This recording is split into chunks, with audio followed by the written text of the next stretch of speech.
the way the president is framing this election is really about the consequences of Democratic control. He's trying to frame this as he's provided the American people X, and Democrats want to subtract X for those people. That is a classic midterm election strategy by a president, and one that we're seeing the president sort of deploy in these final 2 weeks going to Election Day. With your regulation, with all of the things that we're doing. It's not something that he really wanted to embrace. He was critical of the quote-unquote globalists, but he didn't really embrace the term nationalist. And now we saw the president in the final 2 weeks say, sort of with the big neon sign saying, "Hey, I'm a nationalist." That was doesn't sort of change the minds of too many people, but this is a way for the president to sort of really try to message to his voters. From his perspective, this is a base election, and for a certain subset of voters who are Trump voters, this is the sort of thing they wanted to hear from him for quite some time, and he's hoping that will drive them back to the polls for Republicans down ballot.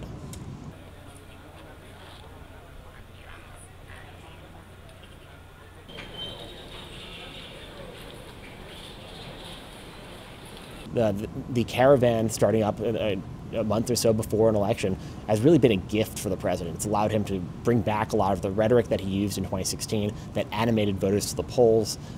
It puts him back in his comfort zone as a message that he's very comfortable delivering. He enjoys delivering, railing against illegal immigration, sometimes using coded language, sometimes often stretching the truth. But that gets back to what he believes it resonates with his base, his voters, and it's a base election from his perspective. That's what he needs to do from his perspective to get Republicans out at the polls.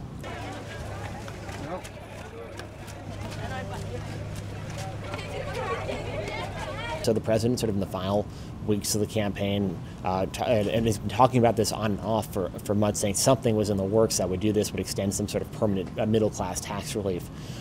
This is an attempt to, it looks a little bit like, throwing spaghetti at the wall and seeing what sticks. It's a full court press by the president trying to see, trying to make sure that he's pushing all of those levers to try to get Republican voters out, because there is a subset of voters for whom taxes are a motivating factor, and the prospect of more money in their paychecks at the end of the month, at the end of every week, is the sort of thing that will drive them out to the polls.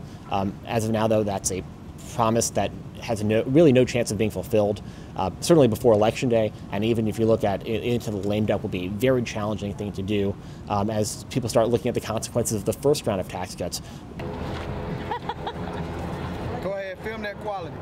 It's every election, the final 2 weeks, they get more heated, and you see that on both sides of the aisle. That means that for Americans paying attention at home, the next 2 weeks are going to be heated. They're going to hear some things they like, a lot of things they like, a lot of things they don't like, and then the hope for them will be that come November 7th, and they can return to their normal lives. Except once November 6th rolls around, and we get to November 7th, it's all going to be about 2020. This isn't going away. It's only sort of getting more intense from here all the way through the next presidential.